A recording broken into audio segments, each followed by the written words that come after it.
ቤተ እምነት ውስጥ ግብረ ሰዶም እየተፈጸመ አይደለም? ኦርቶዶክስ ተዋሕዶ ቤተክርስቲያን ውስጥ ግብረ ሰዶም እየተፈጸመ አይደለም?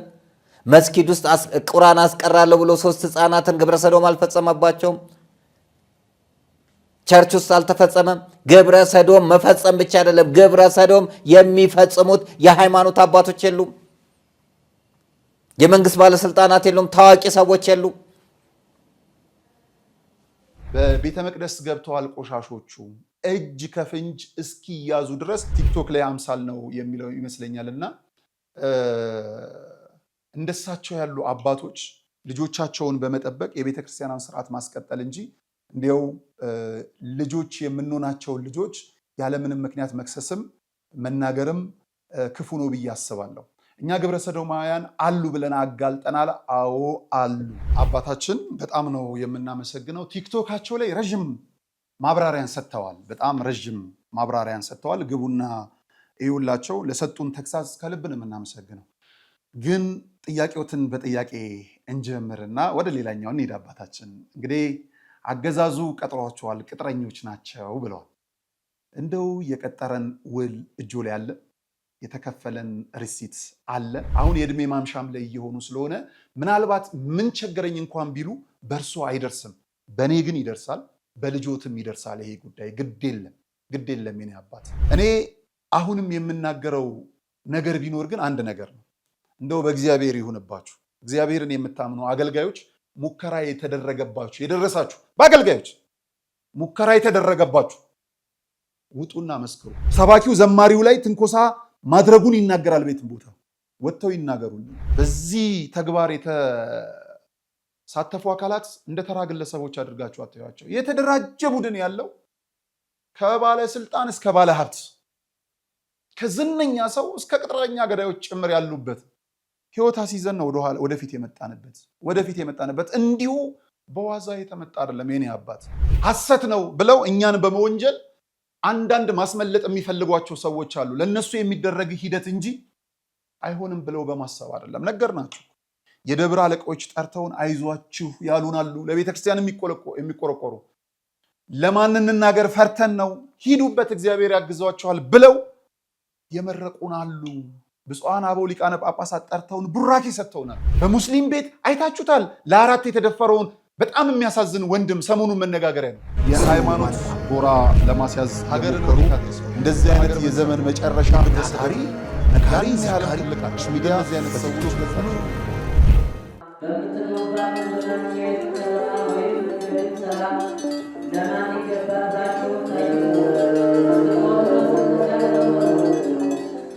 የሐዋርያቱን ጾም ማሳረጊያ በመብላት መጠጣት ብቻ እንዳናሳልፈው የእመቤታችንን ስደቷን መቀበያም ቢሆን ምጽዋት በመላክ ከሙት አንሳ ማር ቅዱስ ሚካኤል አንድነት ገዳም መነኮሳት ጋር አብረን ለምን በረከት አንካፈልም? የተዋህዶ ልጆች የገዳም አባቶቻችን ጩኸት ሊያበቃ ከችግራቸው ሊላቀቁ የጨለመው ሊነጋ ሲል ደግሞ ክረምቱ መጥቶ ገዳማውያኑን ፈትኖብናልና አባቶቻችንን ከክረምቱ ጎርፍና ፈተና ኑ እንታደጋቸው። ዛሬም እንደ ትላንቱ ለጥቂት ጊዜያት ብቻ የሚቆይ ድጋፎን ለሙት አንሳ ማር ቅዱስ ሚካኤል አንድነት ገዳም ይላኩ።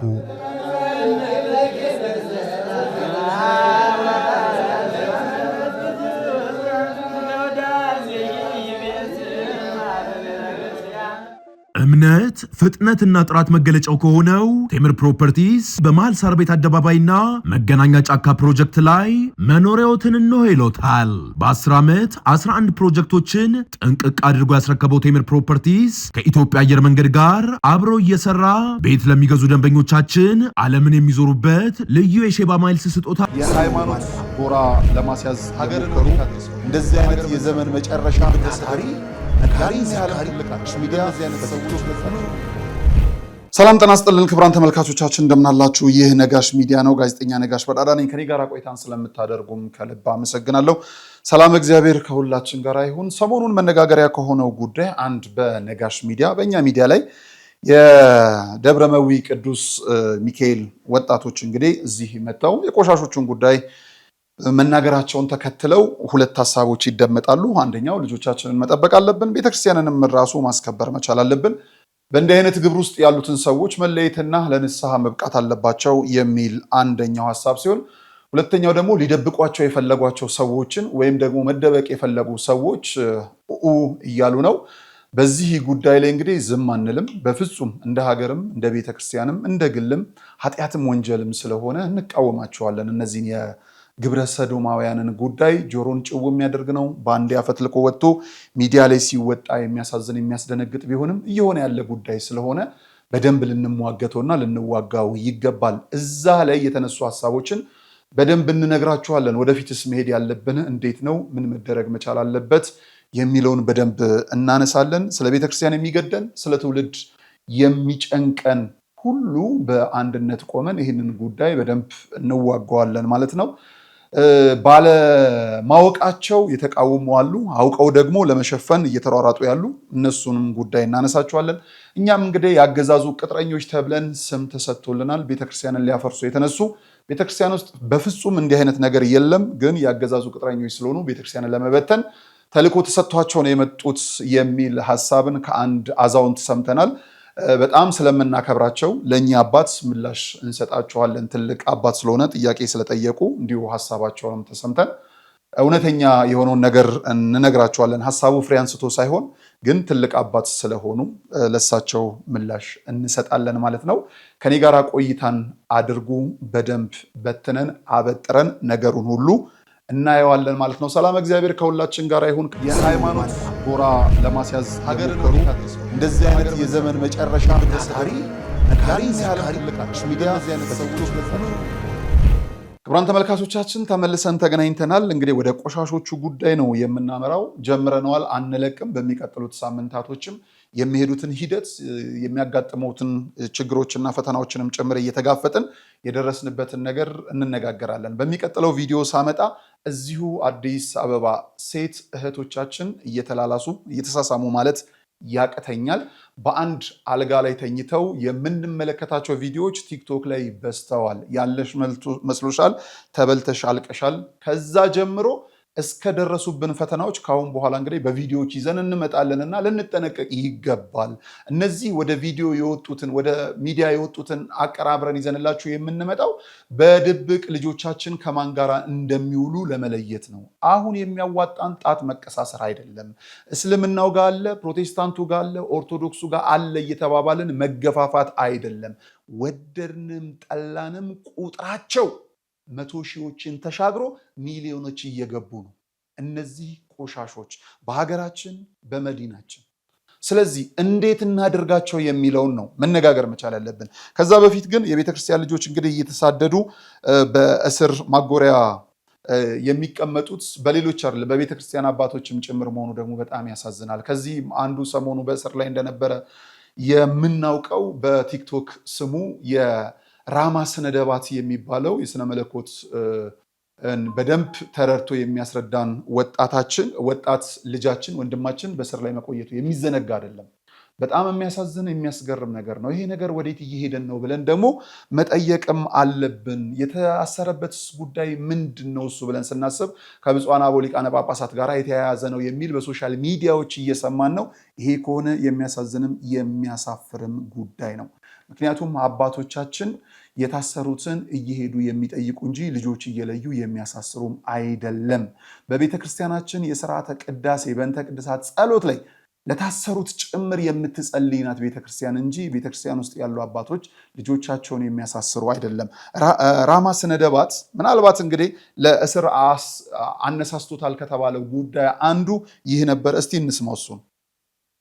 ወደ ቀደመ አጀንዳዬ ስመለስ ሰዋስወ ብርሃን ቅዱስ ጳውሎስ መንፈሳዊ ኮሌጅ አንጋፋውና ዝነኛው የምርም በፊት ዝነኛ ኮሌጅ ነበር። ምናልባትም በቤተ ክርስቲያን ታሪክ ውስጥ የመጀመሪያውና ግንባር ቀደሙ መንፈሳዊ ኮሌጅ ነው። ያ ኮሌጅ አሁን ላይ ያለው የካላችሁኝ ምናልባት ህልውናው እንጂ ያልከሰመ የትምህርት ስርዓቱ ከስሟል። መስፈርቱ ብቃቱ የለም፣ ወድሟል። ሰዋስወ ብርሃንን በስም ደረጃ ካልሆነ ውሳጣዊ ህይወቱ የተመናመነ የኮሰመነ ኮሌጅ ነው። ሰዋስወ ብርሃን መንፈሳዊ ኮሌጅ ውስጥ ገብታችሁ አይደለም ለአመራርነት የሚበቁ ሰዎችን ይቅርና መልክዓ ፊደል እንኳን በስርዓት ጠንቅቀው የማይጽፉ የቤተ ክህነት ታሪክና ወዝ የሌላቸው ግለሰቦች ኮሌጁን እየመሩት ሳይሆን እያጎሳቆሉትና መቃብሩን እየቆፈሩለት ነው። ለኮሌጁ ካለ መቆርቆር ለቤተ ክርስቲያን የሚያበረክተው አስተዋጽኦ የበዛ ስለሆነ በየጊዜው ስራ አስኪያጅ መቀያየር ዋጋ አይኖረውም። ኮሌጁን ከሞት እናድነው፣ ምሩቃንን እናብዛ። ልክ እንደ ዓለማዊ ትምህርት ፎርጅድ ትምህርት ማስረጃን የሚፈልጉ ሳይማሩ ተምረናል የሚሉ የምርቃት ጽሑፋቸውን በሌሎች ሰዎች በሶስተኛ ሰዎች ከፍለው የሚያሰሩ በቤተ ክርስቲያን መዋሸት ኃጢአት መሆኑን የሚያስተምሩ ግን ዋሽተው እየመጡ ያሉ ምሩቃንን እያፈራን ነውና ተው ቆም ብለን እንነጋገር ማለት ይሄ እንደ አንድ ጥቆማ ነበረ መወሰድ የነበረበት ኮሌጁ እንደ አንድ ጥቆማ። በነገራችን ላይ በሰዋስወ ብርሃን ኮሌጅ እኔም አንድ ቅሬታ አለኝ። በዚህ በ2019 ዓመተ ምህረት በርቀት መርሃ ግብር ለመማር ከተመዘገቡት ተማሪዎች አንዱ እኔ ነበርኩኝ። እንዳጋጣሚ በጣም በሚያሳዝንና በሚያስገርም የውስጥ አሰራራችሁን መፈተሽ መቻል አለባችሁ። ምዝገባው በኦንላይን ነው። ከአጥቢያ አብያተ ክርስቲያን የሚያስፈልገውን የድጋፍ ደብዳቤ አምጥተን አስገብተናል። የሌሎች መረጃዎች ሁሉን ነገር አድርገን በኢሜይል ልከናል። በኢሜይል ከላክን በኋላ መረጃዎቻችሁ ትክክል ናቸው ጠብቁ ተብሎ ከተነገረ በኋላ ቄሱም ዝም፣ መጽሐፉም ዝም። አንድ ቴሌግራም ቻናል አለ። በጣም በሚያስገርምና በሚያስደንቅ መልኩ እዛ ሊማሩ የሚችሉ ሰዎች ናቸው ያንን የሚጽፉት የሚያስብል ልውጦች ያሉበት በጣም በሚዲያ መግለጽ የማልፈልገው ብዙ ቅሬታዎች እኔም ጭምር አለብኝና እንዲህ አይነት ነገሮችን አውጥቶ መነጋገር ችግር አለው ብዬ አላስብም። ቀርቦ እንዳይነጋገሩ ማን እንደሆነ እንኳን አይታወቅም። ይሄንን የሚመልሰው በኦንላይን ከተመዘገብን በአካል መሄድ አይጠበቅብንም። በኦንላይን ነው ኮንታክት መደረግ መቻል ያለበት። ስለዚህ በዚህና በሌሎች መሰል ጉዳዮች እንግዲህ ለእስር እንደተዳረገ ወንድማችን ራማ ስነደባት ሰምተናል። መፈታቱን እግዚአብሔር ያደለ። በእውነት አካሄዱ ልክ ላይ ሊሆን ይችላል ላይሆን ይችላል። የወንድማችን ግን እግር በእግር እየተከታተለ በቤተ ክርስቲያንን ወዳልሆነ ቦታ የሚገፉ በአገልግሎት ስም የተቀጠሩ ቅጥረኞችን እያጋለጠ ያለ ወንድም ነውና ቶሎ ፍቱልን፣ በጣም ቶሎ ፍቱልን። ዳዊት ባለማተቡ በጣም እናመሰግናለን። በዚህ በኩል በወንድማችን ራማ ስነደባት በኩል ያለውን የእስር ቆይታዎች ቶሎ እያደረስከን ስለነበረና እባካችሁ ግድ የለም ተቀራርቦ መነጋገር። አባትነን ብላችሁ የምታስቡ ልጆቻችሁን ከማሳሰር ልጆቻችሁን ጠርታችሁ መገጸጽ መምከር ይቻላል። እኛም ደግሞ እንዲህ አይነት የአሰራር ግድፈቶች ሲኖሩ በግልጽ ስንነግራችሁ ስሙን። እኔ ከአንድም ሁለት ኢሜይል ልኬ ስላልተመለሰልኝ ነው ይህንን ሀሳብ ያመጣሁት። ወደ ዋናው ጉዳያችን እናምራ። እንግዲህ ከዚህ ሰሞኑን ከአነሳነው በሚዲያ የቆሻሾቹን ጉዳይ ማሰማታችንን ተከትሎ እንደ አንድ ተቃውሞ በሚመስል መልኩ አንድ ወንድማችን አምሳሉ የሚባል በቲክቶክ ገጻቸው ትልቅ አባት ናቸው። የእድሜ ዙፋን በላያቸው ላይ ሄደዋል። ነጩን የክብር ሽበት ተጎናጽፈዋል። እውቀትም አላቸው። ስለዚህ ከፍ ያሉ አባት ናቸው። ልክ እሳቸው በተናገሩ ልክ እኛ መናገር ይጠበቅብናል ብዬ አላስብም። እድሜ ይስጥልን ለንስሐ። የእውነት ለመናገር እንዲህ አይነት ነገሮች ሲነገሩ በመረጃም በማስረጃም መሆን መቻል አለበት። በቤተ መቅደስ ገብተዋል ቆሻሾቹ እጅ ከፍንጅ እስኪያዙ ድረስ መረጃ አለን እያሉ ነው ልጆቹም ወይም ደግሞ የቅዱስ ሚካኤል የአዲሱ ሚካኤል ወጣቶች። ይሄ ከማውራት በዘለለ መረጃንም ማስረጃንም በመያዝ እንግዲህ ይህንን ለምን አጋለጣችሁ በሚል እስከ እስርም ድረስ ሄደው ዋጋ የከፈሉበት ጉዳይ ነው። ሲሆን ቤተክርስቲያን ማለት ሰው ነው። ሰውን ጠብቀን ወደ ቤተክርስቲያን እንዲሄድ ማድረግ የምንችለው እንዲህ እንደ አባታችን እንደ ቲክቶክ ላይ አምሳል ነው የሚለው ይመስለኛልና እንደሳቸው ያሉ አባቶች ልጆቻቸውን በመጠበቅ የቤተክርስቲያንን ስርዓት ማስቀጠል እንጂ እንዲያው ልጆች የምንሆናቸውን ልጆች ያለምንም ምክንያት መክሰስም መናገርም ክፉ ነው ብዬ አስባለሁ። እኛ ግብረ ሰዶማውያን አሉ ብለን አጋልጠናል። አዎ አሉ፣ ምንም ጥርጥር የለውም። ምን ብለው ተናገሩ እሳቸው? እንስማቸው። ጠላት ቤተክርስቲያንን የሚያፈርሳትን ቦምብ አፈንድቷል። ምን ያህሎቻችሁ ልብ እንዳላችሁት አላቅም።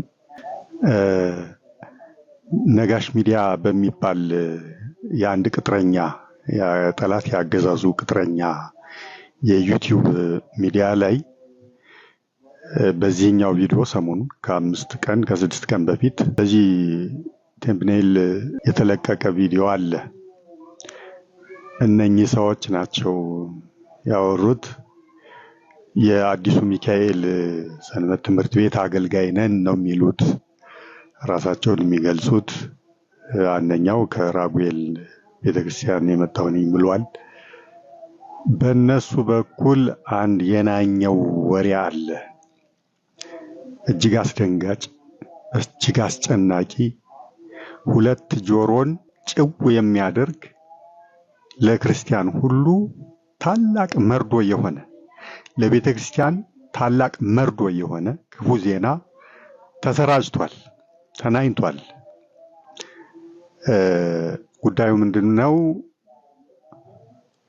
በአዲሱ ሚካኤል ቤተክርስቲያን ግብረ ሰዶም እየተስፋፋ መሆኑን፣ ግብረ ሰዶማውያን አገልጋዮች መኖራቸውን፣ መቅደስ ውስጥ ሳይቀር እንዲህ አይነቱን አጸያፊ ተግባር እንደሚፈጽሙ ግብረ ሰዶምን እግዚአብሔር ያሳያችሁ እንደሚፈጽሙ የት ቤተ መቅደስ ውስጥ ሕፃናቱን ለዲቁና ለሰንበት ትምህርት ቤት ለምን ሊማሩ የመጡ ሕፃናቱን እንደሚደፍሩ እጅግ ዘግናኝ፣ አሰቃቂ፣ አጸያፊ፣ ዘግናኝ የሆነ ወሬን ነዝተዋል። እሱም ብቻ አይደለም፣ ይሄ ነገር በሌሎች አብያተ ክርስቲያናትም የተስፋፋ መሆኑ እንዲያውም የኛ ይሻላል ነው የሚሉት። ከኛ የባሰ በባሰ ደረጃ በሌሎች አብያተ ክርስቲያናትም ወሬው ተዳፍኖ እንጂ በጣም ተባብሶ አለ። አንደኛው ምን ይላል? እንዲያውም የአብነት ትምህርት ቤትም የተዘጋ አለ። አንድ ፈረንጅ እርዳታ የሚረዳ መስሎ መጥቶ የአብነት መምህሩን በከለው ወይም ግብረ ሰዶማዊ ያደረገው። ከዛ ያ ደግሞ የአብነት መምህሩ ተማሪዎቹን በሙሉ በከላቸው፣ አበላሻቸው። ከዛ ያ የአብነት ትምህርት ቤት ተዘግቷል አለ። የትኛው የአብነት ትምህርት ቤት የት የሚገኝ ስፔሲፊክሊ የተናገረው ነገር የለም። መረጃዎቻቸው በሙሉ እንዲጠቅል ናቸው። ቼክ ለማድረግ የማይመቹ ሆን ተብሎ ነው። ልብ በሉ፣ ሆን ተብሎ ነው። ቅጥረኞች ናቸው እነዚህ። አዲሱ ሚካኤል የሰንበት ትምህርት ቤት ኃላፊዎች ነን የሚሉት በነገራችን ላይ ሰንበት ትምህርት ቤትን አገዛዙ ከጠረነፈው ቆይቷል። ከ10 ከ15 ዓመት በፊት ነው። የሰንበት ትምህርት ቤት ኃላፊ የሚባሉት በሙሉ ካድሬዎች ናቸው። ቅጥረኞቹ አድርጓቸዋል። መመሪያ ይሰጣቸዋል። በሚወርድላቸው መመሪያ መሰረት ነው የሚሰሩት። ቅርብ የሆናችሁ ለቤተክርስቲያን ታውቃላችሁ። አባታችን በጣም ነው የምናመሰግነው። ቲክቶካቸው ላይ ረዥም ማብራሪያን ሰጥተዋል። በጣም ረዥም ማብራሪያን ሰጥተዋል። ግቡና እዩላቸው። ለሰጡን ተግሳጽ ከልብ ነው የምናመሰግነው። ግን ጥያቄዎትን በጥያቄ እንጀምርና ወደ ሌላኛው እንሂድ። አባታችን እንግዲህ አገዛዙ ቀጥሯቸዋል፣ ቅጥረኞች ናቸው ብለዋል። እንደው የቀጠረን ውል እጆ ላይ አለ? የተከፈለን ሪሲት አለ? ከዚህ እንጀምር። እኛን ጥቅል መረጃ ነው ያሉት፣ ቼክ ለማድረግ አይመችም ያሉ እና ተፍረጥርጦ እንዲነገር ነው የፈለጉት። መረጃው እንዲህ ስለ አንድ ሰው አይደለም እያወራን ያለ ነው። የኔ አባት የኔ ጌታ ያው የእድሜ ካባን ስለደረቡ እውቀትም ስላሉት፣ በነገራችን ላይ ሌሎች ሀሳቦችንም እሰማቸዋለሁ። አንዳንዶቹ ትንሽ ጠንከር ያሉ ቲክቶክ ላይ የሚነገሩ ሀሳቦች ናቸው ያሉት። የእውነት እኛ ያገዛዙ ቅጥረኛ ስለመሆናችን ውል አለዎት እጃችን ላይ? የተከፈልን ደረሰኝ አለ? ግድ የለም እኛን ለመኮነን እርሶ ጻድቅ ሆነው መቅረብ አይጠበቅቦትም የኔ አባት። የነገሩንን ተግዛዝ ግን ሰምተነዋል። ግን አንድ ነገር እንንገሩት። ግድ የለም አባቴ፣ እርሶ አንድ ቀን ስለሰሙ ነው ጆሮን ጭው አድርገውቦት ይሄ አይሆንም ብለው ተቆርቁሮ የነገሩት። ግን እነዚህ ልጆች ሚኒመም 4 ወይ 5 ዓመት ክትትል ያደረጉትን መረጃ ነው እየነገሩ ያሉት አባቴ። ግድ የሎት እርሶ ምናልባትም ሀገር ውስጥ አይመስሉኝም። ከሀገር ውጭም ከሆኑ አላውቅም፣ ሀገር ውስጥም ከሆኑ አላውቅም የኔ አባት። ያን የሚሉትን ደብር ወይም ደግሞ ይህን ሀገረ ስብከት አሁን ላይ የሚያውቁት አይመስለኝም። ከነዚህ ልጆች ጋር አይውሉም። ከነዚህ የሚፈጽሙ ተግባራት የሚያደርጉ ግብራቸው ቆሻሻ የሆነውን ነገር ክትትል አድርገው አያውቁ። ጠላት ቦምብ አፈንድቷል ነው ያሉት። ግድ የለም ቦምብ አይደለም፣ ማስጠንቀቂያ አድርገው ይዩት። ሁለተኛ የእርሶ ዘመን ጥሩ ነበር የኔ አባት። ለቤተክርስቲያን ቅርብ እንደሆኑ አውቃለሁ።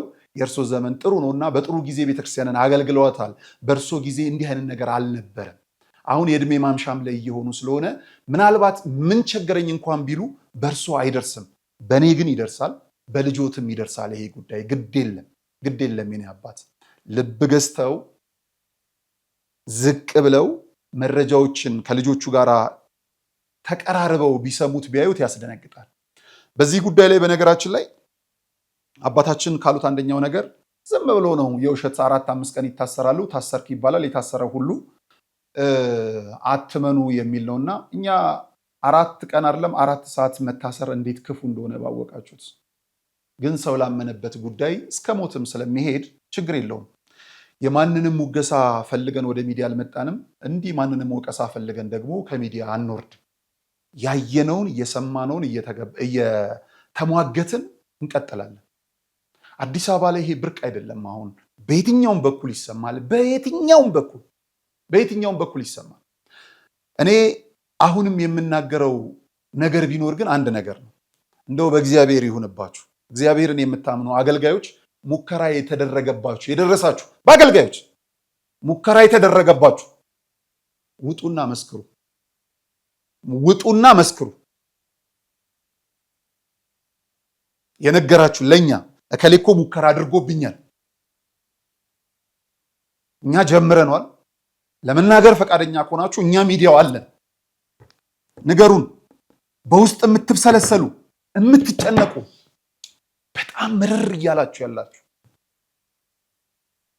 እኔ 3ኛ ሰው ነኝ ይህንን ነገር ለመስማት። አንደኛው ሰው እንዲህ ተደርጎብኛል የምትሉ 2 ትልልቅ አገልጋዮች እስቲ ልጥቀስ። አንዱ በዝማሬው አንዱ በስብከቱ በጣም ትልልቅ አገልጋዮች ናቸው። ሰባኪው ዘማሪው ላይ ትንኮሳ ማድረጉን ይናገራል። ቤትም ቦታ ወጥተው ይናገራሉ በእርግጠኝነት። በተለይ ምኮራባቸው ናቸው። ዘማሪው በጣም ምኮራባቸው፣ ሰባኪውም ልክ እንደዛው። በንስሐ ተመልሰው ከሆነ እግዚአብሔር ይቅር ያለውን ኃጢአት እኛ እናነሳው። በንስሐ ተመልሰው ከሆነ እግዚአብሔር ይቅር ያለውን እኛ እናነሳው። ካልሆነ ግን ውጡና ተናገሩ። ግድ የላችሁ። ትውልድ አይጥፋ፣ አንበላ፣ እንዳን። ይሄ የክርስቲያን የሙስሊም የፕሮቴስታንት እየተባባለን አይደለም መካሄድ መቻል ያለበት። ሌላው ወገኖች በዚህ ተግባር የተሳተፉ አካላት እንደ ተራ ግለሰቦች አድርጋችሁ አታዩዋቸው። የተደራጀ ቡድን ያለው ከባለስልጣን እስከ ባለ ሀብት፣ ከዝነኛ ሰው እስከ ቅጥረኛ ገዳዮች ጭምር ያሉበት ህይወት አስይዘን ነው ወደፊት የመጣንበት። እንዲሁ በዋዛ የተመጣ አይደለም የኔ አባት። ግድ የለም ልጆት እንኳን ባልሆን ታናሽ ወንድሞት ነኝና እኔም አባቴ እርሶን አልዋሽም፣ ሌሎችንም አልዋሽም። ቤተክርስቲያንንም ደግሞ ያን ያለ ክፉ የምሰጥ ሰው አይደለሁም። ግድ የለዎት የኔ አባት። ምናልባት ዛሬ ሲሰሙ ደንግጠው ሊሆን ይችላል። አይደረግም፣ እንዴት በዚች ቅድስት ቦታ ላይ እንደዚህ አይነት ነገር ይሆናል ብለው አዝነው እንደሆነ አስባለሁ የኔ አባት። ግን እርሶ እንዳሰቡት አይደለም የሆነው የኔ አባት። ግድ የለዎትም። ያለ ማስረጃም አይደለም አሉ ልጆቹ ጋር። እኔ ወደ ሚዲያ እንዲያወጡ፣ ሚዲያው ከተፈለገ መዘጋት ካለበትም ይዘጋ፣ ችግር የለውም። ለዚህ ያልሆነ ሚዲያ ብዬ ፈቀድኩ እንጂ የመረጃውም የማስረጃውም ባለቤት ወጣቶቹ ናቸው። ወጣቶቹን አያሳድዷቸው፣ ግድ የለም አይንቀፏ፣ ያበርቷቸው። ከአባታችን ውጪ ግን ያሉ ሌሎች የሚጮሁ አካላት አንዳንዶቹ የሚደብቁት ሰው አላቸው። ለምን መረጃ ወጣ ሐሰት ነው ብለው እኛን በመወንጀል አንዳንድ ማስመለጥ የሚፈልጓቸው ሰዎች አሉ። ለነሱ የሚደረግ ሂደት እንጂ አይሆንም ብለው በማሰብ አይደለም። ነገርናችሁ። የደብረ አለቆች ጠርተውን አይዟችሁ ያሉናሉ። ለቤተክርስቲያን የሚቆረቆሩ ለማን እንናገር ፈርተን ነው፣ ሂዱበት እግዚአብሔር ያግዟቸዋል ብለው የመረቁናሉ። ብፁዓን አበው ሊቃነ ጳጳሳት ጠርተውን ቡራኬ ሰጥተውናል። ጀምራችሁታል፣ እንዳታቆሙት። ያውቃሉ፣ ይታወቃል። ግን ብንናገር እናልቃለን ተብሎ ነው እያለቀን ያለ ነው። ልጆቻችንን እንጠብቅ፣ ግድ የለም። ተተኪ የማሳጣት አይደለም። ቆሻሾቹ ትንሽ ናቸው። በቅድስና ያሉ አባቶቻችን እልፎች ናቸው። በቅድስና ያሉ አገልጋዮች እልፎች ናቸው። እነዚህን ግን ሊያሰድቡን ስለማይቻል በደብር 2 ወይ 3 ቢኖር ነው። ለምሳሌ እኮ እዛ አካባቢ አሁን ሲረበሽ የነበረው እዛ ቅዱስ ሚካኤል እኮ ያለውን ታግለው እያሉ ያሉት ወጣቶች ናቸው። ታግለው እያሉ ያሉት ሰንበት ተማሪዎች ናቸው። በመጀመሪያ የቤተ ክህነቱ ሰው ውስጥ ሰርገው የገቡ የቤተ ክህነቱን የማይፈልጉ አካላት መምታት የፈለጉት በጥምቀት ተበላሽ ብለው የፈረጇቸውን ወጣቶችና የሰንበት ተማሪዎችን ነው መምታት የሚፈልጉት። የቤተ ክርስቲያኗን አስተምህሮ ለማስረጽ፣ የቤተ ክርስቲያኗን ምድራዊ ምጽአት ለመገልበጥ እነዚህን ወጣቶች ነው መተው መጣል የፈለጉት። አይደለም። ቤተ ክርስቲያን እግዚአብሔር ነው የመሰረታት፣ እግዚአብሔር ነው ያጸናት። እየጠበቋት ያሉ ግን በምድር ሰንበት ተማሪና ወጣቶች ናቸው። አላስበላም፣ አላስኬድም፣ አላሳልፍም ብለው እነዚህን ወጣቶች ያገዛዙ ቅጥረኛ ብለን በፖለቲካል ፍረጃ መስጠት ስህተት ነው ብዬ አስባለሁ። ያገዛዙ ቅጥረኛ ማለት በራሱ ግን ምንድን ነው አልገባኝም። የመንግስት ሰራተኛ ሆኖ መኖር ያገዛዙ ቅጥረኛ ነው የሚያስብለው? ከዛ የሚያመጡትን መስለኝ አስራት ብለው የሚሰጡት። በአንድ ሀገር መንግስት ውስጥ ተቀጥሮ መስራት ኃጢአት ነው ብዬ አላስብም። በዛ ህይወቱን የሚገፋ እልፍ ስለሆነ ያ ፖለቲካውን ስለማላውቀው ብዙ ውስጥ አልገባም። ያገዛዙ ቅጥረኛ ምን ማለት ነው?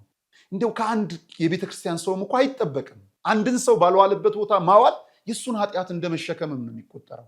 ስህተት ነው፣ በጣም ስህተት ነው። በጣም እንደዛም አይደለም። እና አባታችን ያነሱት ሀሳብ እርግጠኛ ነኝ ያረሙታል ብዬ አስባለሁ። ከባሰቦት ግን እግዚአብሔር ጽናቱን ማስተዋሉን ይስጦት ብቻ ነው የምለው። ሌላ ምንም ማለት ነው። እኔ ልጅ ነኝ። እንደ ልጅነት እንደ ወጣትነት አሁን ያለውን ለቴክኖሎጂም ቅርብ ነኝ፣ ከርሶ ላለው ነባራዊ ሁኔታም ቅርብ ነን። እነዚህ ወጣቶች ልክ እንዳልኩት የእርሶ ጥሩ ጊዜ አልፏል። የእርሶ ጊዜ እንድንኖር በጸሎት ሊያግዙን ይችላሉ። የእርሶን መልካም ጊዜ እንዲያመጣው ሊያግዙን ይችላሉ። የእርሶን ያ ደግ ጊዜ እግዚአብሔር እንዲያቀየው ሊጸልዩልን ይችላሉ እንጂ አሁን እየተፈጠረውን ያለው ነገር የምናውቀው ወጣቶቹ ነን። አባቴ የሆነው ደግሞ ይሄ ነው። መከናነብ መሸፋፈን አያስፈልግም። ልጆቻችንን በደንብ መከታተል አለብን። በደንብ መከታተል አለብን። አመቹ ወቅት ሱባኤ ሆኖ ብለን ነበረ። ይቺ 16ቷ አልፋለች። አሁን ደግሞ የጽጌ ጾም ላይ ነው፣ ማህሌተ ጽጌ ላይ ነው በጣም የሚፈሉት። እዛ ላይ በጣም መጠንቀቅ መቻል አለብን። ስለገጠማቸው ወጣቶቹ መረጃውም ማስረጃውም አላቸው። ግልጽ ሆኖ ደግሞ የማይነገረው እያደረጉ ነው የተባለበት ቦታ እኮ ይጠፋል፣ ይወጣሉ፣ ይነሳሉ። ከዛ ይልቅ ግን የሚመለከታቸው የቤተ ክህነት ብፁዓን አበው ሊቃነ ጳጳሳት እያዩ የሚታገደውን አግደው ንስሐ እንዲገቡ የሚመለሱትን መልሰው ቤተ ክርስቲያንን አጥርተው እንዲሄዱ በውስጥ እምቢ ስላሏቸው ነው ወጣቶቹ። የደብረ አለቆች ምናምን መፈራራቱ ስላለ ነገ ከማን ጋር እኖራለሁ እከሌን መናገር አልፈልግም ፍራቻ በውስጥ ስለነገሰ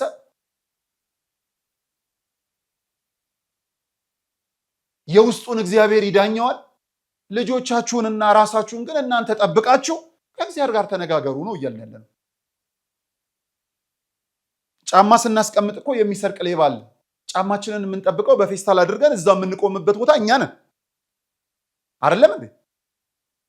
ልክ እንደዛ ልጆቻችንን ስንልክ ለየትኛው መላክ መቻል አለብን? ከአበነፍሶቻችን ጋር እንገናኝ፣ ከማህበረ ካህናቱ ጋር እንወያይ። ማህበረ ካህናቱን ሌላ እኛ ሌላ አድርገን ሰበካ ጉባኤው ቅጥረኛ፣ ኧረ ተው፣ ኧረ ስርዓት አይባልም፣ አይደረግም። እንደዛ አይደለም።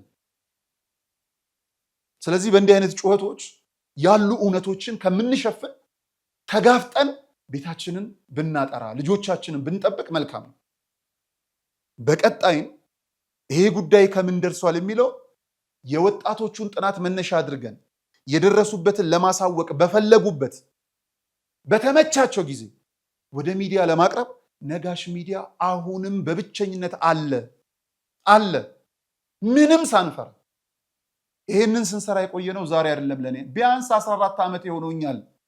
ስለ ኢትዮጵያ ዝም አንልም ትውልድን ከግብረ ሰዶም እንታደግ ማህበር 2012 ከመተመሰረተ ጀምሮ በጠቅላላ ጉባኤ ሰብሳቢነት የማህበሩ ፕሬዝዳንት ሊቀ ትጉሃን መምህር ደረጀ ነጋይ ዞይንዬ ናቸው። ከዛ በፊት ናሁ ቡሆን ናሁ ላይ ኢንተርቪው በሙሉ ይሄ ነው። ዛሚ ሬዲዮ ላይ ቦን ዛሚ ሬዲዮ ላይ ኢንተርቪው ይሄ ነው። ፕራይም ሚዲያ ላይ ባለሁበት ኢንተርቪው ይሄ ነው።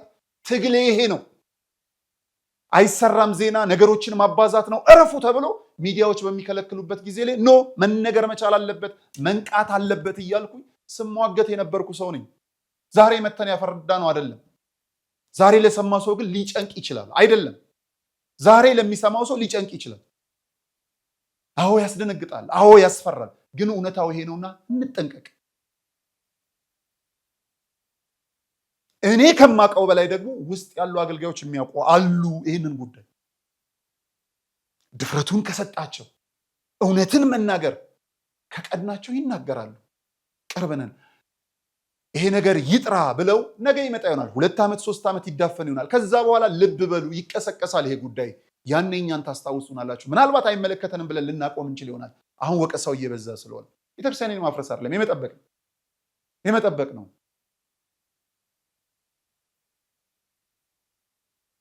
ምናልባትም ይሄንን የሚሰሩ ሰዎች እነማን ናቸው ብሎ መለየቱ ግን አስፈላጊ ነው።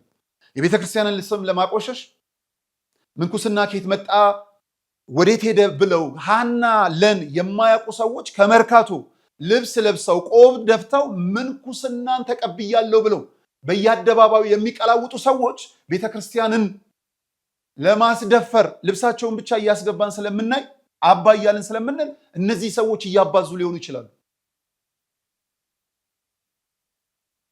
ክህነትን ለመስጠት ግድ በማይላቸው አንዳንድ አባቶች በሙስና የተደለሉ በምናምን ድቁናን የገዙ ሰዎች የቤተ ክርስቲያኗን ስም ለማስጠፋት ገፍተው ሊሆኑ ይችላሉ። ማጥናት ያስፈልጋል።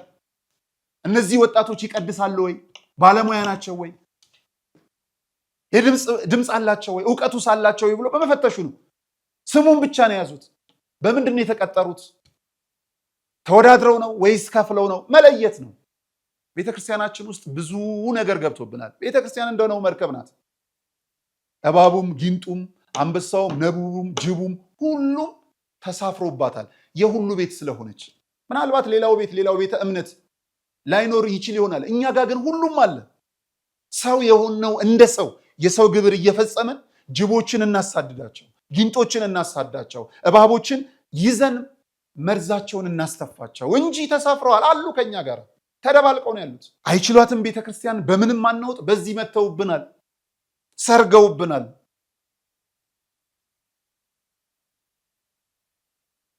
የምንኩስናው ስርዓት እንዲስተካከል፣ ክህነቱ እንዲስተካከል ከገንዘብ የጸዳ ሲሆን፣ ምክንያቱም በገንዘብ የመጣ ምን አስቦ እንደሚመጣ አታውቁትም። ሙዳይ ምጽዋት ዘርግፎ እተካዋለሁ ብሎ የሚያስባለ፣ በሬ ሸጦ መጥቶ በሮች ለመግዛት ወደ ቦታው የሚመለስ አለ። ክፉ ሐሳብ፣ እንደዚህ አይነት ቆሻሻ ሐሳብን ጭኖ ገንዘብ ከኋላ ፋይናንስ አድርገውት በገንዘብ ትቀጠራለህ ብለው የቤተ ክርስቲያኗን ስም አጥፋ ተብሎ የሚላክ አለ። ስለዚህ ብዙ የማይሆን ቆሻሻ ሐሳብን የጫኑ ሰዎች ወደ ቤተ ክርስቲያናችን ዘልቀው ቤተ መቅደሱን ሊያቆሽሹብን ተነስተዋል። እንንቃ ብሎ መናገር ምንድን ላይ ነው ጥፋቱ? ግምት አይደለም፣ የሆነ ነገር ነው፣ የተያዘ ነገር ነው። ወጣቶቹ እያወሩ ያሉት የወጣቶቹን መረጃ ነው ወደ ሚዲያ ያመጣ ነው። በአደባባይ እየሰማን አይደለም እንዴ? በሙስሊም ቤት አይታችሁታል። ለ4 የተደፈረውን በጣም የሚያሳዝን ወንድም ሰሞኑን መነጋገሪያ ነው። በፕሮቴስታንት ቤት ሰምታችኋል ፓስተሩ ሲናገር የነበሩት። በካቶሊክ ቤት ህጋዊ እስኪመስል ሰምታችሁታል። ታዲያ እንደዚህ አይነት ክፉ ሐሳቦች እኛ ጋር ላይመጣ የሚችለው ምንድን ነው? ሰው አይደለም? ቤተክርስቲያኗ ቅድስት ናት። ለመንጻት የሚመጡ ሰዎች ድጋሜ ለመቆሸሽ የሚመጡ አሉ። ከዓለም የተለየን አይደለም። ስለዚህ እንጠብቅ፣ ቤተክርስቲያናችን እናጽና። ለሀገር ድንበራችን እንደምንተመው ሁሉ ከቤተክርስቲያን እነዚህን ቆሻሾች ለማርገፍ አንድ እንሁን ይተባባል። አላወቅንም እንዳይባል አብዛኛው ምን አይነት ነው የሚከተሉት ስታይል? ካለባበሳቸው፣ ካነጋገራቸው፣ ከሁኔታቸው ወንዳ ወንድ የሆነና ሴታ ሴት ወንድ እኮ አለ። አይተን የምንገምታቸው ምን እንደ ሴት ያልመጠምጠዋል የምንል እኮ አለ።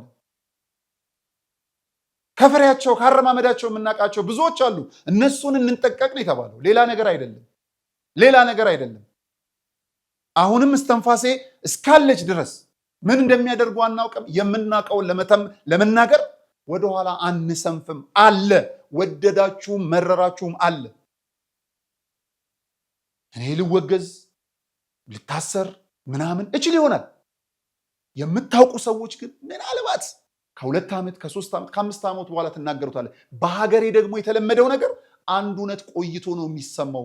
በፖለቲካው በሉ፣ በመሪዎቻችን በሉ፣ በቤተ ክርስቲያን በሉ፣ በሁሉ ነገር እውነት ሲነገር ያኔ የሚጥመው የለም። ካለፈ ከ5 ዓመት በኋላ ከ10 ዓመት በኋላ ከ20 ዓመት በኋላ ቪዲዮ አውጥቶ እውነት ነበረ እኮ። እንደዛ አይደለም። እንማር፣ ካለፈው እንማር። ግድ የላችሁ።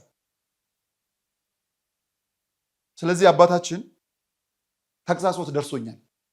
ሙሉን ሰምቼዋለሁ። ካፎ የሚወጣው ያስፈራል፣ ያስደነግጣል፣ ያቃጥላል፣ ይበላል። ግድ የለም አባታችን፣ በዛ ልክ አይደለም መነገር።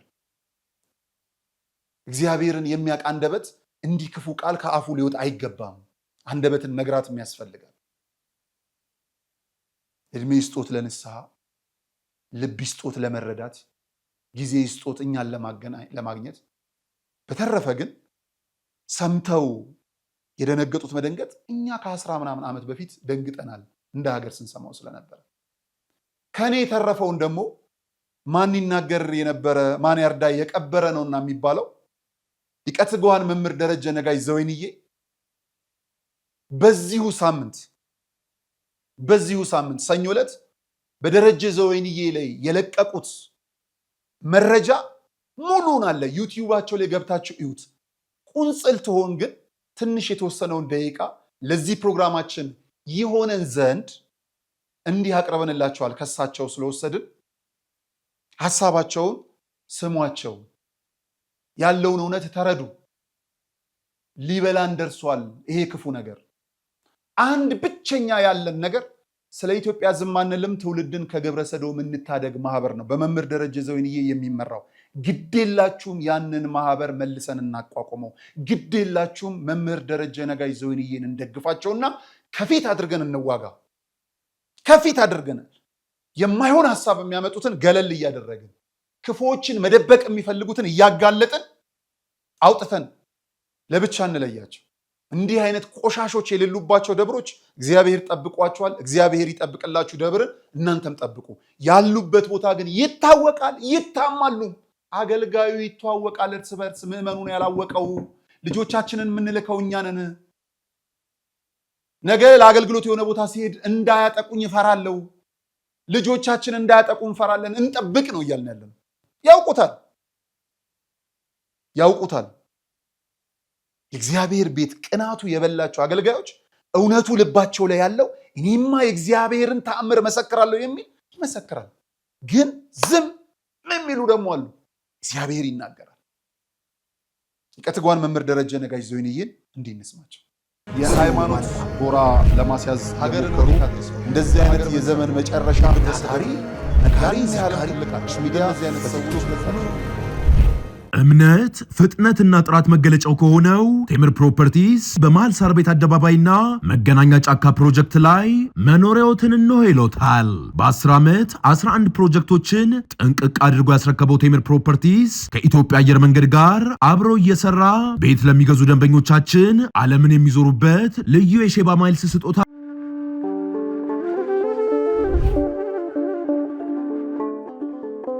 በዘመን ብዛት እርጅና ተጫጭኖት በሰው ማጣት መቅደሱ ለፈረሰው ቃጃ አቦ አቡነ ገብረ መንፈስ ቅዱስ ማን ነው ቀድሞ የሚደርሰው?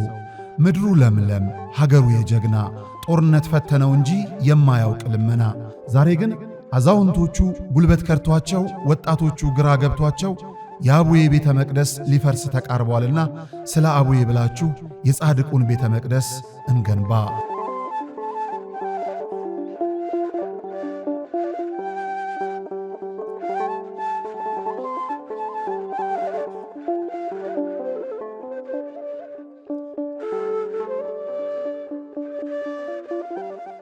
የሃይማኖት ጎራ ለማስያዝ ሀገርን እንደዚህ አይነት የዘመን መጨረሻ ታሪ ነጋሪ ያህል ሚዲያ አይነት ሰዎች ቤተ እምነት ውስጥ ግብረ ሰዶም እየተፈጸመ አይደለም። ኦርቶዶክስ ተዋሕዶ ቤተክርስቲያን ውስጥ ግብረ ሰዶም እየተፈጸመ አይደለም። መስጊድ ውስጥ ቁርአን አስቀራለሁ ብሎ 3 ህፃናትን ግብረ ሰዶም አልፈጸመባቸውም። ቸርች ውስጥ አልተፈጸመም። ግብረ ሰዶም መፈጸም ብቻ አይደለም፣ ግብረ ሰዶም የሚፈጽሙት የሃይማኖት አባቶች የሉም፣ የመንግስት ባለስልጣናት የሉም፣ ታዋቂ ሰዎች የሉም። በአንድ ታዋቂ አርቲስት ላይ ሽጉጥ ተማዘዙ፣ የኔ ሚስት ነው ብለን አልተናገርንም። መምህራን የሉም፣ ህፃናቶችን የሚጫወቱባቸው ማርክ አልሰጠህም እያሉ የሚያሰቃዩቸው። ግብረ ሰዶም ምናምን ሲወራ እኔ አይደንቀኝም።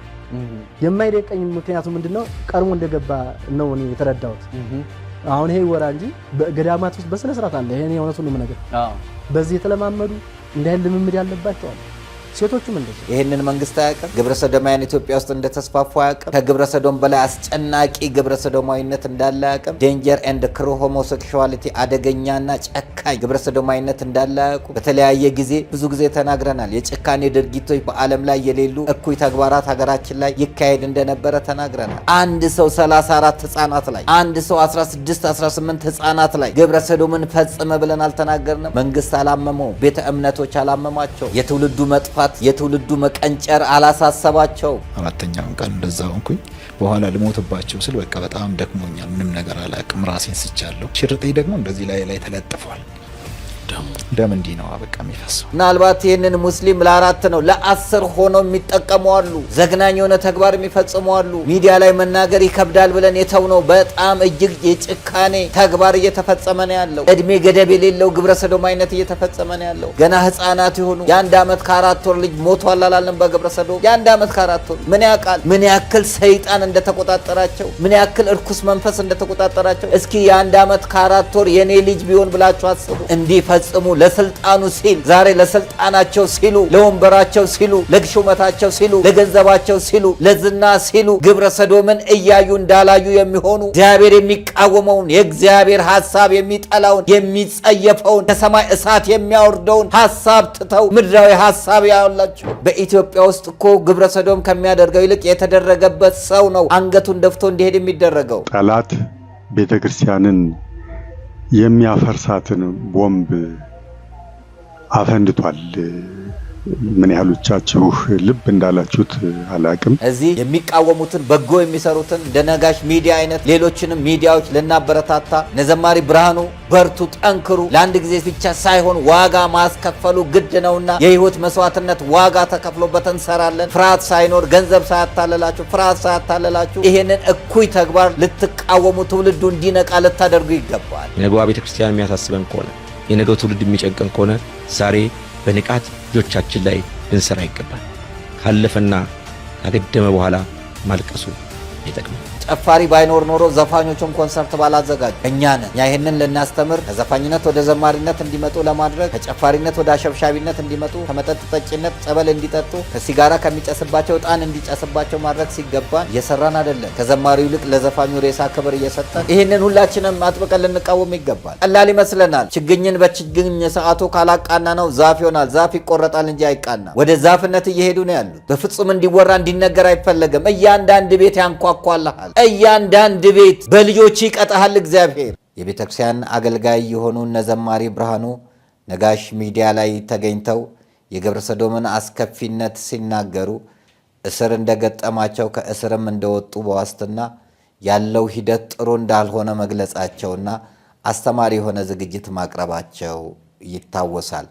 ይህንን እኩይ ተግባር በመናገራቸው ነገር ግን የግብረ ሰዶምን ዓላማ የሚያራምዱ የነዚህን የልጆቹን ውጤት እንደማበርታት ወጥተው እንደመናገር ወጥተው እስር ላይ መቆየታቸው ለቤተ ክርስቲያን ዋጋ መክፈላቸው ትውልድን መታደጋቸው መሆኑን መግለጽና መመስከር ሲገባ በተቃራኒ መልኩ እንዲሸማቀቁ ለማድረግ እንዲያዝኑ ለማድረግ ነጋሽ ሚዲያና እዛ ላይ የቀረቡትን ሰዎች በመተቸት እንዲህ ይገልጻሉ።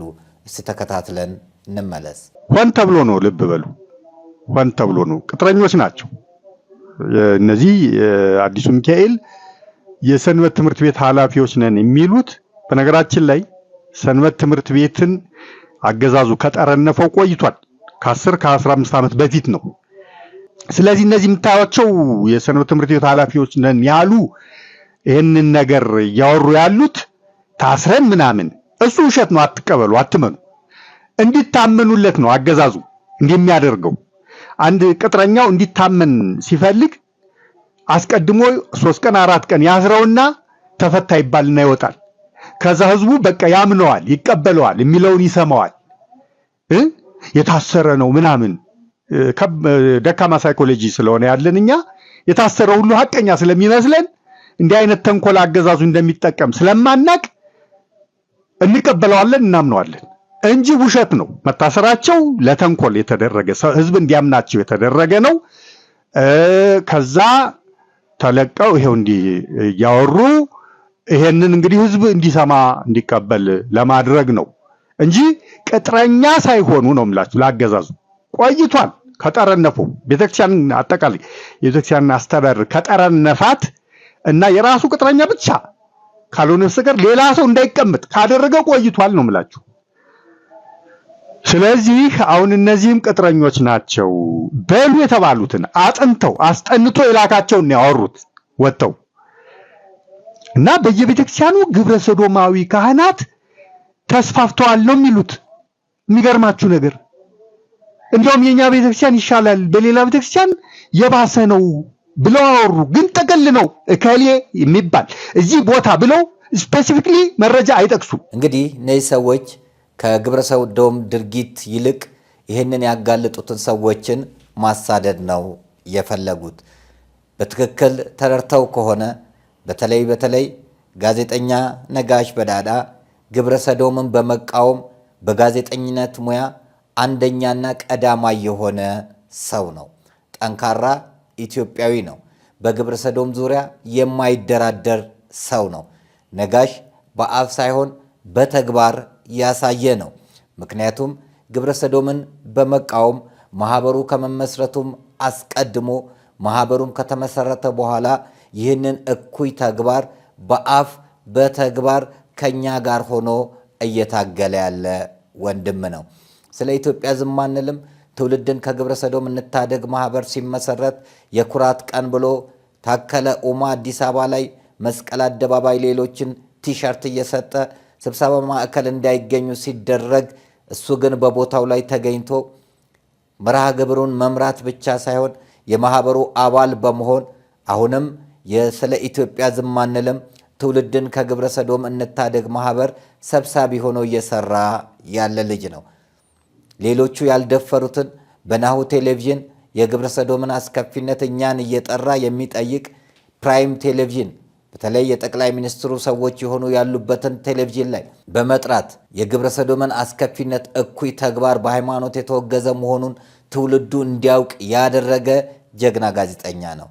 ሌሎቹ ሚዲያዎች እነ ዋልታ እነ ፋምና ስለ ግብረ ሰዶም አንዘግብም፣ ስለ አስከፊነት አንዘግብም ሲሉ እንደ ኢቢኤስ አይነቱ ኢንተርቪው የተሰጠውን የተሰራውን እንዳይቀርብ ብለው ሲከለክሉ፣ ነጋሽ ግን በገባበት ቦታ ላይ በራሱ ሚዲያ ሲያቋቁም ነጋሽ ሚዲያም ላይ ሆነ ቀድሞም ባለው ሚዲያ ላይ ግብረ ሰዶምን ሲቃወም በተግባር ያሳየ ልጅ ነው።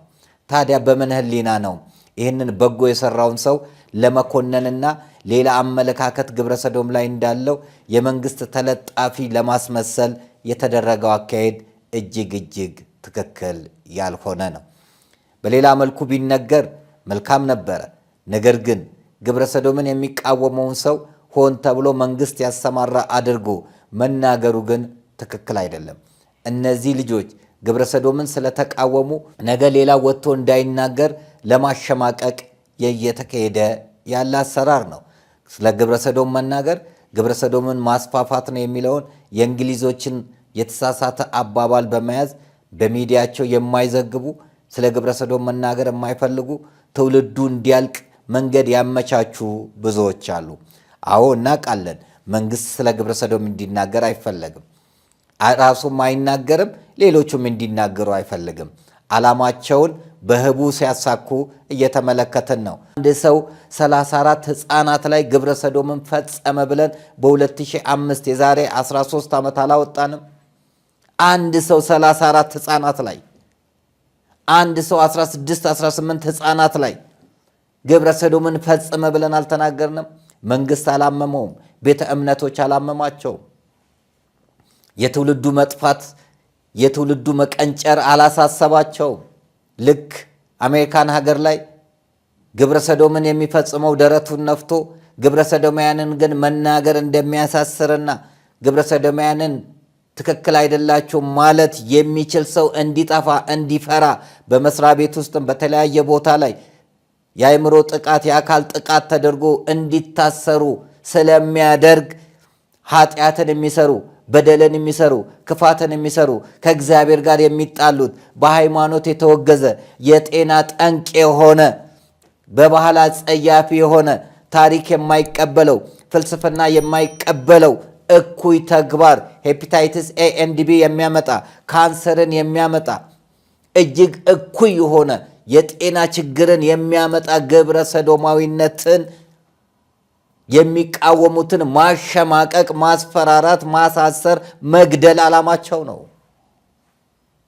እዚህ ሚዲያዎችም ለአንድ ወቅት ለሚዲያ ፍጆታ የሚሆን ይጮሃል፣ ከዛ በኋላ ዝም ይባላል። እነሱ ስራቸውን ይቀጥላሉ፣ እርዳታዎችን ይረዳሉ።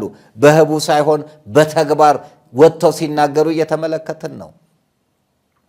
እንግዲህ እነዚህ ሰዎች ስለ ግብረ ሰዶም የሚጮሁትን ሊደግፉ ሲገባ ግብረ ሰዶምን የተቃወሙትን አገልጋዮችን፣ ሚዲያዎችን ለመተቸት ወጥተው መናገራቸው አሳፋሪነትን ዕድሜ ያላስተማራቸው መሆኑን ያሳያል። ቤተ እምነት ውስጥ ግብረ ሰዶም እየተፈጸመ አይደለም? ኦርቶዶክስ ተዋሕዶ ቤተክርስቲያን ውስጥ ግብረ ሰዶም እየተፈጸመ አይደለም? መስጊድ ውስጥ ቁርአን አስቀራለሁ ብሎ 3 ህፃናትን ግብረ ሰዶም አልፈጸመባቸውም? ቸርች ውስጥ አልተፈጸመም? ግብረ ሰዶም መፈጸም ብቻ አይደለም፣ ግብረ ሰዶም የሚፈጽሙት የሃይማኖት አባቶች የሉም፣ የመንግስት ባለስልጣናት የሉም፣ ታዋቂ ሰዎች የሉም። በአንድ ታዋቂ አርቲስት ላይ ሽጉጥ ተማዘዙ፣ የኔ ሚስት ነው ብለን አልተናገርንም።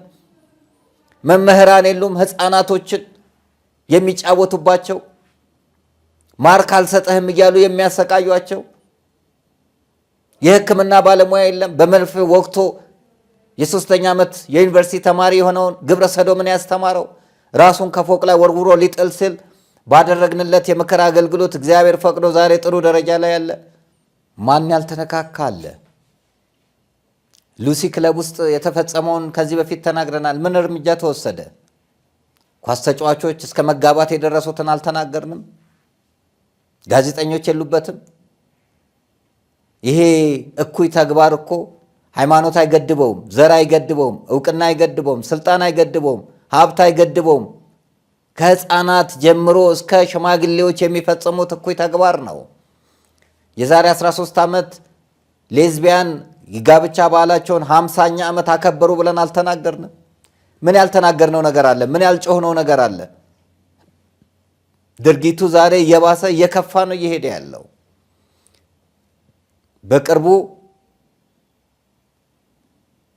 ከካሳንቺስ የሄዱ ሰዎች ጋር ወደ 16 ህፃናት ላይ ከ5 ዓመት ጀምሮ ግብረ ሰዶም የተፈጸመባቸው እንዳለ ተናግረን ነበር። እነዛ ወላጆች መጥተው ሚዲያ ላይ እንዳይናገሩ የተደረገባቸው ማስፈራሪያ ቀላል ነው? የህግ ባለሙያ ድጋፍ ይሰጣል ወይንስ ያሸማቅቃል? ዝም እንዲባል ለምንድን ነው የተፈለገው? ከዚህ በፊት ልጇ ላይ ግብረ ሰዶም የተፈጸመባት እናት መብራት ተቆርጦባት ውሃ ተቆርጦባት ጭራሽ ማስፈራራት ትገደያለች ተብላ ቦታ ቀይራ እስክትሄድ ድረስ በኢትዮጵያ ውስጥ እኮ ግብረ ሰዶም ከሚያደርገው ይልቅ የተደረገበት ሰው ነው አንገቱን ደፍቶ እንዲሄድ የሚደረገው። የራሄል ልጅ ላይ የተፈጸመው ግብረ ሰዶም አስከፊያውም ሴቷን የ9 ዓመት ህፃን ልጅ ፍትህ አታ ስትንገላታ በተለያየ ጊዜ እያለቀሰች እዚህ ሚዲያ ላይ የተለያዩ ሚዲያዎች ላይ ስትናገር አልነበረም? ማን አበረታት? ይህንን እኩይ ተግባር ትውልድ ይዳን በእኛ ይብቃ ብለው እነ ኤልያና እና ጠልል በመውጣታቸው ዱላ አይደል እንዴ ተደበደቡት? መኮንኖች ክበብ ተወስደው አልተገረፉም? ራቁታቸውን ልብሳቸውን አውልቀው አልተሸኙም? የሚያግዛቸው ስለሌለ እነ ብሩክቱን የሚያግዛቸው ስለሌለ ግማሾቹ ሲመለሱ ግማሾቹ እኛ ምን አገባን ለምን አያልቁም ማን ነው ከጎናችን የቆመ ብለው ወጥተው መናገር አልቻሉም። ለምን? የሚደግፋቸው አካል ስለሌለ፣ የሚያበረታቸው አካል ስለሌለ። ከዛ ህይወት ውስጥ ወጥተው ጥሩ ህይወት መኖር እንደሚችሉ፣ አግብተው መውለድ እንደሚችሉ የሚያሳይ ተግባር፣ የገንዘብ እርዳታ፣ የሞራል እርዳታ፣ የሙያ እርዳታ፣ የጤና እርዳታ፣ የሕክምና እርዳታ ስላልተደረገላቸው እንዴት አድርገው ነው የሚወጡት? ማህበረሰቡ ይጸየፋቸዋል። መንግስት አይፈልጋቸውም። ስለዚህ ተደብቀው ድርጊቱን የሚፈጽሙ ብዙዎች አሉ። ወንደኛ ዳሪዎች አደባባይ ላይ እንደሚወጡ አልተናገርንም? በኢትዮጵያ 10 ከተሞች በአዲስ አበባ 10 ቦታዎች ላይ እንዴት እንደተስፋፉ በአንድ ኮንዶሚኒየም ቤት ውስጥ 24 ግብረ ሰዶማውያን ተገኝተዋል ብለን አልተናገርንም? መምህርቷ የ3 ዓመት ህፃን ተማሪዋን በጣቷ ግብረ ሰዶም ፈጸመችበት ብለን አልተናገርንም?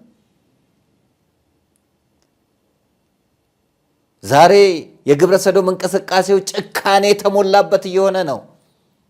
በቅርቡ የተመለከታችሁት በሙስሊሙ ላይ የተፈጸመው 4 ሆነው ለ4 ቀን ሲፈራረቁበት ደም እየፈሰሰ ምንም ያልመሰላቸው አይተናል። እስቲ እንየው፣ አይተን እንመለስ። 4ኛውን ቀን እንደዛ ሆንኩኝ። በኋላ ልሞትባቸው ስል በቃ በጣም ደክሞኛል፣ ምንም ነገር አላውቅም፣ ራሴን ስቻለሁ። 4ኛው ቀን ሌሊት ላይ በቃ ሊሞት ነው ብለው ነው አውጥተው በዛን ሰዓት ላይ ስንት ሰዓት እንደሆነ አላውቅም፣ አላሁ አለም። ሌሊት ላይ አውጥተው እዛ ጥለውኛል። እና መንገድ ላይ ራሴን ሳንቅ ሰው ከቦኛል። አውቶቡስ ተራ አካባቢ ላይ ነው። ሰው ከቦኛል እንዳለ ወላይ ብዙ ክፉ ሰውም እንዳለ መልካም ሰውም አለ።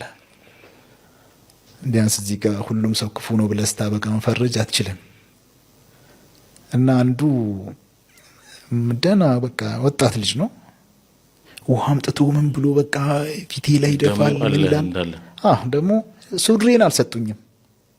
ከሚገርምህ ኪታብም ሆነ አንድ የምለብሰው ነገር አልነበር። በቃ የለም ከነ ቦርሳዬና በሽርጥ ነው ያለሁት።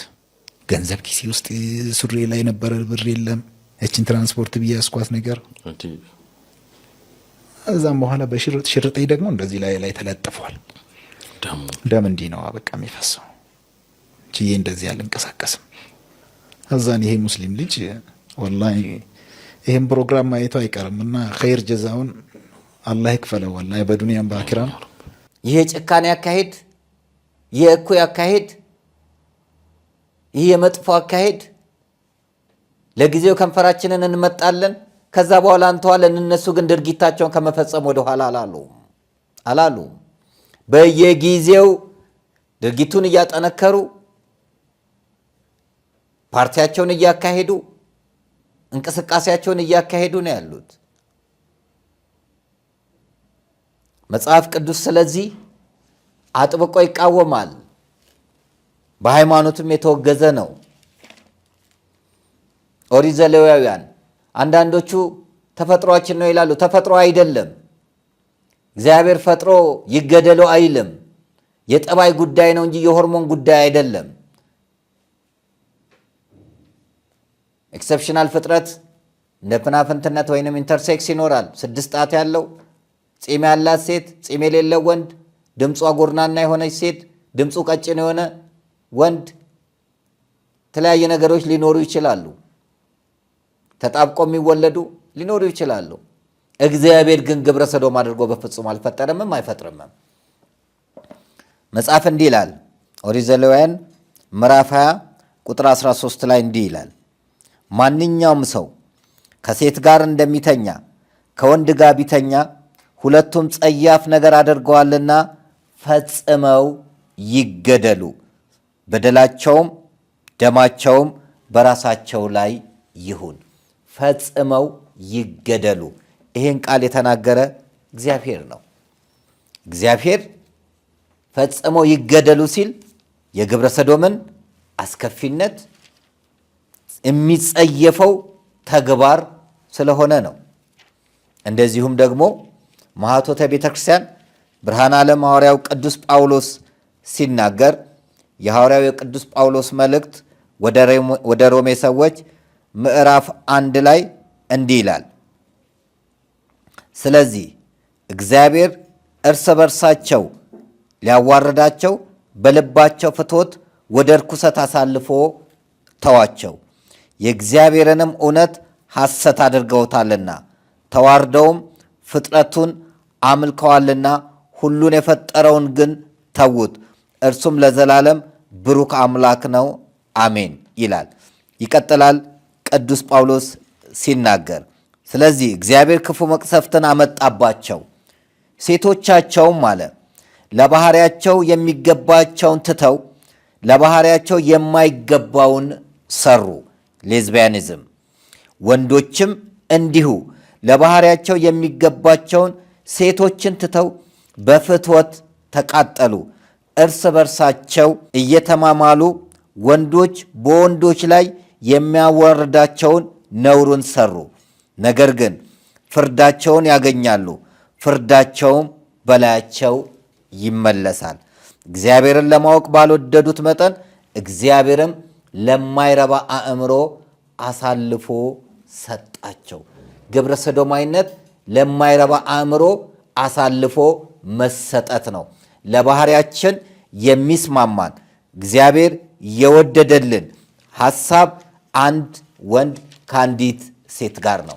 እንስሳት እንኳን ተመሳሳይ ጾታ ግንኙነት አያደርጉም። አባታችን ኖህ ወደ መርከብ ሲያስገባ እንስትና ተባዕት አድርጎ ነው ያስገባው። ጾታ እንኳን ወንዴና ሴቴ ይባላል። ኤሌክትሪክም ኔጋቲቭና ፖዘቲቭ ሲገናኝ ነው የሚበራው።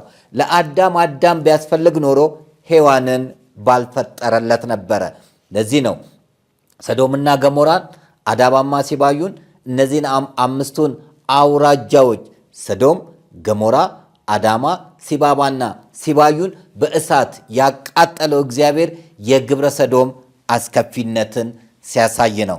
ከሰማይ እሳት ያወረደ ኃጢአት።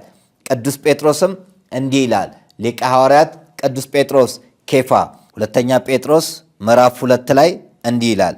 እነዚህም ለጥፋት እንደተፈጠሩ አእምሮ እንደሌላቸው እንስሳት ናቸው። አእምሮ እንደሌላቸው እንስሳት። አእምሮ ያለው እንስሳ እንኳን ውሻ ሴት ውሻ ላይ ይረባረባሉ እንጂ ወንድ ውሻ ላይ አይወጣም። በሬ ላይ አይወጣም። ስለዚህ አእምሮ ከእንስሳትም አእምሮ የሌላቸው እንስሳት አለ ቅዱስ ጴጥሮስ። እነዚህን ሰዎች ሲናገር ኃጢአት በዓይኖቻቸው ሞልተዋል። አእምሮ የሌላቸውን ሰዎች ነፍሳት ያታልላሉ። ስራቸውም ቅሚያ ነው።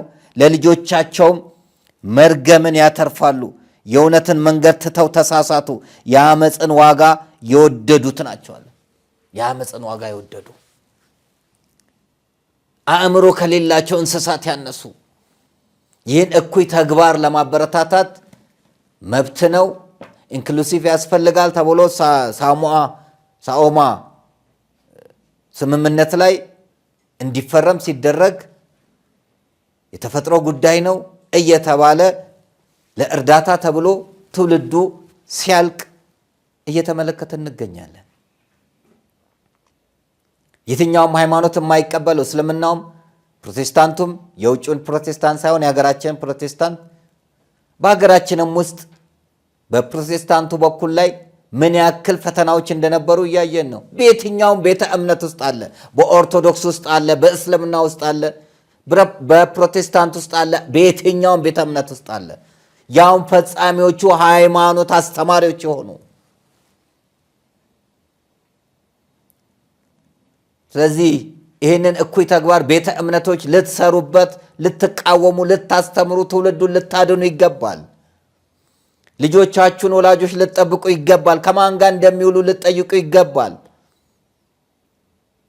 ምናልባት ይህንን ሙስሊም ለ4 ነው ለ10 ሆነው የሚጠቀሙ አሉ። ዘግናኝ የሆነ ተግባር የሚፈጽሙ አሉ። ሚዲያ ላይ መናገር ይከብዳል ብለን የተውነው በጣም እጅግ የጭካኔ ተግባር እየተፈጸመ ነው ያለው።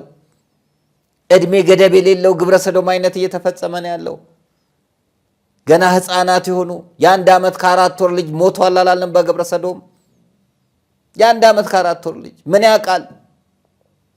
ምን ያክል ሰይጣን እንደተቆጣጠራቸው፣ ምን ያክል እርኩስ መንፈስ እንደተቆጣጠራቸው እስኪ የ1 ዓመት ከ4 ወር የኔ ልጅ ቢሆን ብላችሁ አስቡ።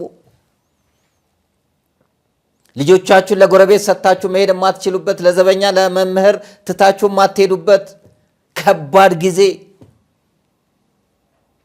ተቃራኒ ጾታ እያልን እንኳን ለመጠበቅ ስንል ሴቶቹ ወንዶቹን እየወሰዱ ለወንዶች አሳልፈው የሚሰጡበት፣ እናቶች ሳይቀር ሳያውቁም አውቀውም የሚታለሉበት በጣም መጥፎ የሆነ ተግባር ነው።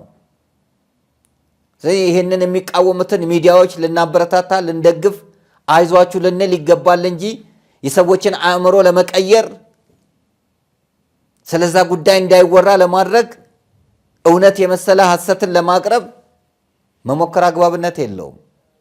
አልሰሩም፣ ቤተ እምነቶች አልሰሩም፣ ፈሪዎች ስለሆኑ አልሰሩም።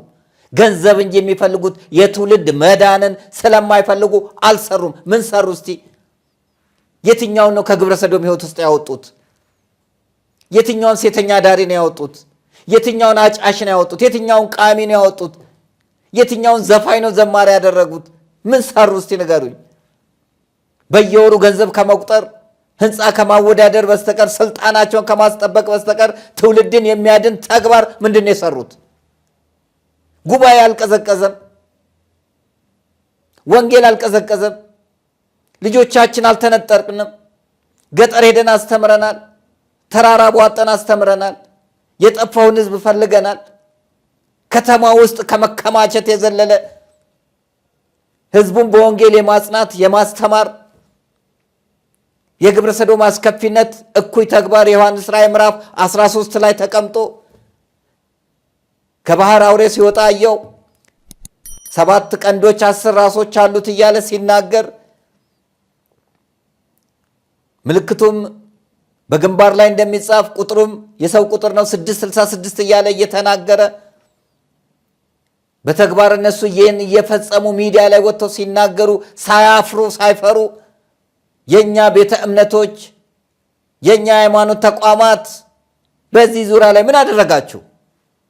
ትውልድን በማትረፍ ዙሪያ ምን ሰራን? ትውልዱ መልካም ነገር እንዲያደርግ ምን ሰራን? ምን ሰራን? የወንበር ሽሚያ፣ የሹመት ሽሚያ፣ ዘረኝነት፣ ጎጠኝነት፣ አድመኝነት፣ ሙስና ላይ ተዘፈቀን እንጂ ሌላውን ለማዳን ምን ያደረግነው ነገር አለ? ትላንት ወጥተው ይናገሩ የነበሩት እና አቡነ ሳሙኤል በግብረ ሰዶም ዙሪያ ዛሬ የሉም። ዛሬ የትኛው አባት ወጥቶ ነው ግብረ ሰዶምን ተቃወሙ ትውልዱ እየጠፋ ነው ብሎ የሚናገር? የትኛው ሼኪ ነው? የትኛው ፓስተር ነው? ለምን? መንግስት አይፈልግማ። ስለዚህ መንግስት ያልፈለገውን መናገር ለምን? ሆዴ ሙላ ደረቴ ይቅላ ስልጣኔ ይጠበቅ ገንዘቤን ላገኝ ነው እንጂ ትውልዱን ላገኝ የሚል እንቅስቃሴ ቢኖር ኖሮ ግብረ ሰዶም ዛሬ እንዲስር ባልሰደደ። ቃለ ሕይወትን ያሰማልን። ሊቀ ትጉሃን መምህር ደረጀ ነጋሽ ዘወይንዬ ሙሉን እንግዲህ በደረጀ ነጋሽ ዘወይንዬ ቲዩብ ላይ ገብታችሁ መከታተል ትችላላችሁ። ግዴላችሁም አንድ እንሁንና ሊከፋፈለን የመጣነውን ነገር እንስበረው። ይሄ ክፉ ነገር በልጆቻችን ይመጣል። እድሜያቸው የገፋ እግዚአብሔር የሸፈናቸው የከለላቸው በእድሜ የሄዱ ሰዎች ይሄንን ሳያዩት ሊያልፉ ነው። እኛ ግን በዘመናችን እንዳንቆሽሽበት እግዚአብሔር ያግዘን። ሰላም እግዚአብሔር ከሁላችን ጋር ይሁን።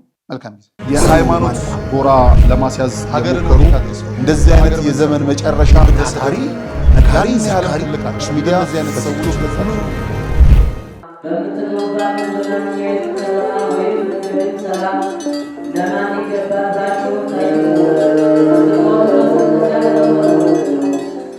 የሐዋርያቱን ጾም ማሳረጊያ በመብላት መጠጣት ብቻ እንዳናሳልፈው የእመቤታችንን ስደቷን መቀበያም ቢሆን ምጽዋት በመላክ ከሙት አንሳ ማር ቅዱስ ሚካኤል አንድነት ገዳም መነኮሳት ጋር አብረን ለምን በረከት አንካፈልም? የተዋህዶ ልጆች የገዳም አባቶቻችን ጩኸት ሊያበቃ ከችግራቸው ሊላቀቁ የጨለመው ሊነጋ ሲል ደግሞ ክረምቱ መጥቶ ገዳማውያኑን ፈትኖብናልና አባቶቻችንን ከክረምቱ ጎርፍና ፈተና ኑ እንታደጋቸው። ዛሬም እንደ ትላንቱ ለጥቂት ጊዜያት ብቻ የሚቆይ ድጋፎን ለሙት አንሳ ማር ቅዱስ ሚካኤል አንድነት ገዳም ይላኩ።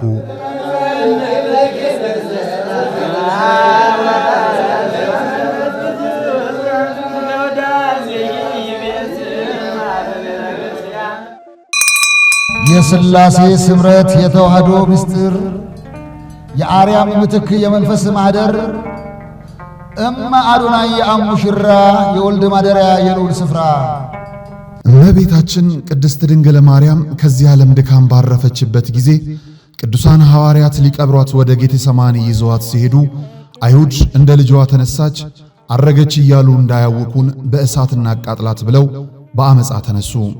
ታውፋንያ የሚባል አይሁዳዊም አጎበሩን ይዞ ሊያወርዷት ሲል የእግዚአብሔር መላእክት ሁለት እጆቹን ቀጠውታል። ቅዱሳን ሐዋርያትም እመቤታችን ያለችበትን ቦታ እንዲገልጥላቸው ባረፈች በ8ኛ ወር ከነሐሴ 1 ቀን ጀምረው ሱባኤ ገብተው እግዚአብሔርን በጸሎት መጠየቅ ጀመሩ። እርሱም አብነት በማድረግ የእመቤታችንን ዕረፍት ብሎም መርገቷን ለማሰብ የሰማዩን ደመና ጠቅሳችሁ የምድሩን ባህር ከፍላችሁ የወቅቱን ችግር ጥሳችሁ ለሱባኤ ወደ ገዳም መምጣት ባትችሉም ባላችሁበት ሆናችሁ በገዳም ሆነው ዘውትር በጸሎት ለሚያስቧችሁ የአንጎለላህ ጽርሐ አርያም ሰሚነሽ ኪዳነ ምሕረት ገዳም መባ ስጦታችሁን ለመላክ ከታች ያሉ የባንክ አካውንቶችን ተጠቀሙ። ዜኒ ወዘልፈኒ ወለዓለመ አሜን።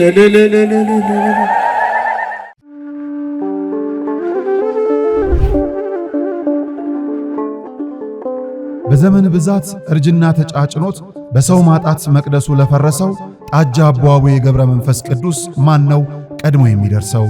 ምድሩ ለምለም ሀገሩ የጀግና ጦርነት ፈተነው እንጂ የማያውቅ ልመና። ዛሬ ግን አዛውንቶቹ ጉልበት ከርቷቸው ወጣቶቹ ግራ ገብቷቸው የአቡዬ ቤተ መቅደስ ሊፈርስ ተቃርቧልና ስለ አቡዬ ብላችሁ የጻድቁን ቤተ መቅደስ እንገንባ።